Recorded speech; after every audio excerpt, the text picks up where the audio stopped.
नमस्कार प्रिय मित्रों, मैं ज्योतिषकार कमल आप सबका हार्दिक अभिनंदन करता हूं आपके अपने इस प्यारे यूट्यूब चैनल एस्ट्रो कमल में।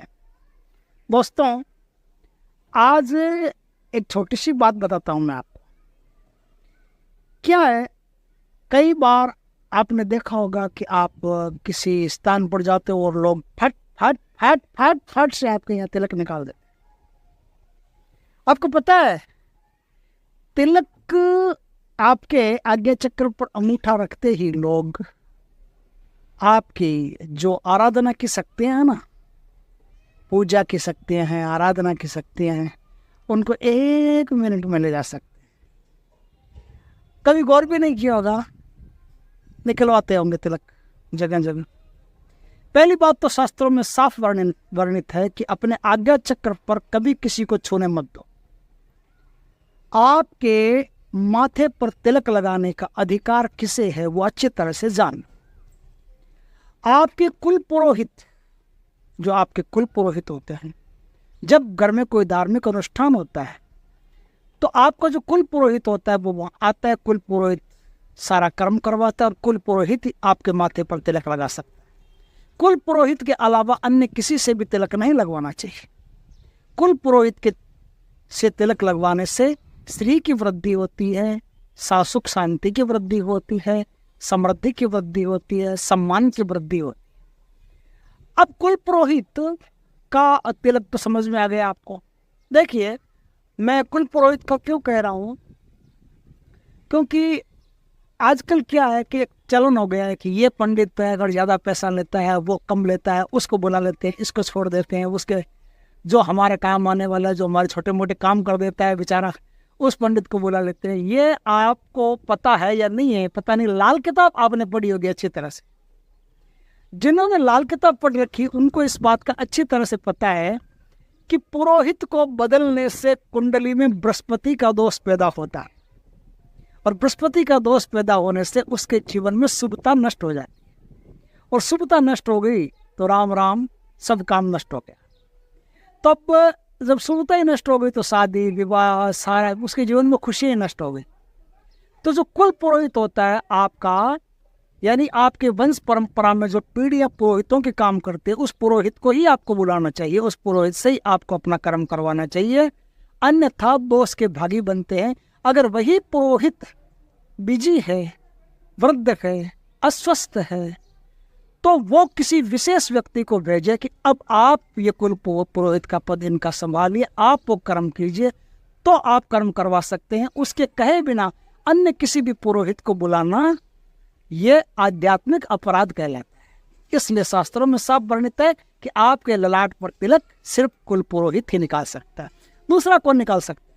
आप यात्रा में जा रहे हैं, धन कमाने के लिए घर से बाहर जा रहे हैं, दूसरे देश जाना पड़ रहा है, उस समय आपकी जो धर्मपत्नी होती है, धर्मपत्नी यदि आपके ललाट पर हल्दी का, चंदन का, कुमकुम का, गोलोचन का, ऐसे बहुत सारे तिलक बनते हैं, उनमें से कोई भी तिलक निकालती है ना, तो क्या होता है, तो आपके श्री की वृद्धि होती है, समृद्धि की वृद्धि होती है, विजय श्री की वृद्धि होती है। आप किसी भी काम में जाते उस काम में आपको सफलता प्राप्त होती है। समझ गए बात को? तो ये तो है 2 तिलक। अगर आप अविवाहित हैं तो अपनी माता के द्वारा तिलक निकलवा सकते हैं। बस इन 3 के अलावा कोई भी व्यक्ति आपके ललाट पर तिलक नहीं निकाल सकता। अब मैं बताता हूँ कि तिलक से होता क्या है और किस तरह से तिलक लगाने से आपकी पूजा पाठ, श्री, समृद्धि सब का हरण किया जा सकता है, 1 सेकंड में किया जा सकता है। देखिए, हमारे गुरु जी कुशालनाथ जी ना, और वो अभी एक साधना करवा रहे हैं, सिद्ध योगिनी की साधना। तो कुछ बातें ऐसी है जो आपके समझ में पहले ही आ जानी चाहिए तो बढ़िया रहता है ना।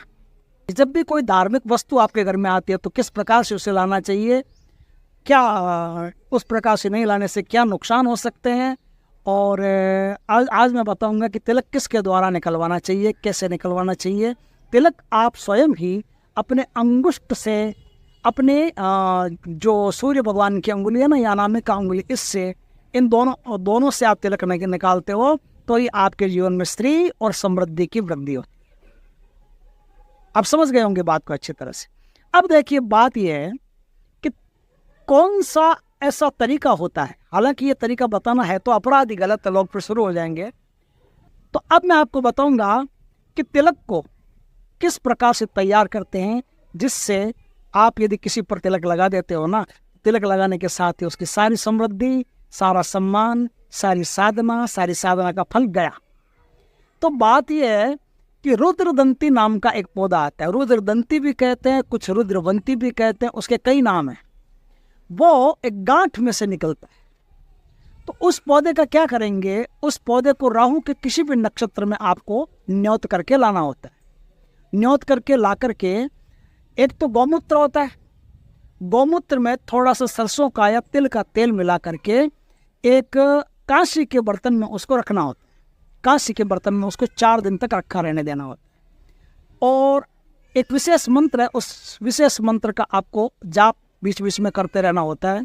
वो राहु से संबंधित ही है, जो चोरी करने के लिए विशेष होता है, दूसरों की शक्तियों को चोरी करने के लिए विशेष होता है ना। तो उस मंत्र का जाप करना होता है। उससे 4 दिन के बाद में जब आप उसको निकाल लेते हैं, निकाल करके सुखा लेते हैं, वापस सुखा करके उसका चूर्ण बना लेते हैं। चूर्ण बना करके थोड़ा सा चूर्ण आप किसी कुमकुम में, हल्दी में, चंदन में, सफ़ेद चंदन में, गौरव चंदन में या और भी कई प्रकार के तिलक बनते, किसी भी तिलक में मिला करके जिस किसी भी व्यक्ति को आप तिलक लगा देते हैं, तो तिलक लगाने के साथ ही उसकी समृद्धि, उसकी श्री, उसकी सफलता, उसकी साधनाओं का फल आपको प्राप्त होता चला जाता है। बस गए आप तो उसी समय। तो कई बार ऐसा भी होता है, मैं बाजार में देखता हूँ, मार्केट में देखता हूँ कि कुछ लोग ऐसे होते हैं, हाथ में तिलक लिए भी आते हैं, सबको तिलक निकालते हैं, 2-2 रुपया ले जाते हैं, 5-5 रुपया ले जाते हैं सबसे। ये बहुत गलत है। आज्ञा चक्र को तो किसी को छूने ही नहीं देना चाहिए। आज्ञा चक्र को गुरु छू सकता है, आज्ञा चक्र को कुल पुरोहित छू सकता है, और आज्ञा चक्र को पत्नी छू सकती है। इसके अलावा आप छू सकते, इन 4 के अलावा और कोई भी आपके आज्ञा चक्र को नहीं छू सकता, छूना ही नहीं चाहिए। यह आज्ञा चक्र ही भगवान के सामने जाकर के रुकता है कि सारी आज्ञाएं तेरे सामने आकर के, सारी संभवियां तेरे सामने आकर के नतमस्तक हो जाती है। सिर्फ भगवान के आगे आज्ञा चक्र झुकता है, और कोई भी इस आज्ञा चक्र को छूने से अशुद्ध कर सकता है, आज्ञा चक्र अशुद्ध हो सकता है। उससे आपकी सारी चेतना जो है वो खराब हो सकती है, सारी समृद्धि खत्म हो सकती है। दोस्तों, वीडियो अच्छा लगे तो लाइक करना, कमेंट करना, शेयर करना। पहली बार हमारे चैनल पर आए तो चैनल को सब्सक्राइब करना, पास में जो बेल आइकॉन का बटन है वो दबा देना, ताकि हमारे ज्ञानवर्धक जानकारीपूर्ण वीडियो सबसे पहले आपके पास आ सके। जय श्री कृष्ण दोस्तों।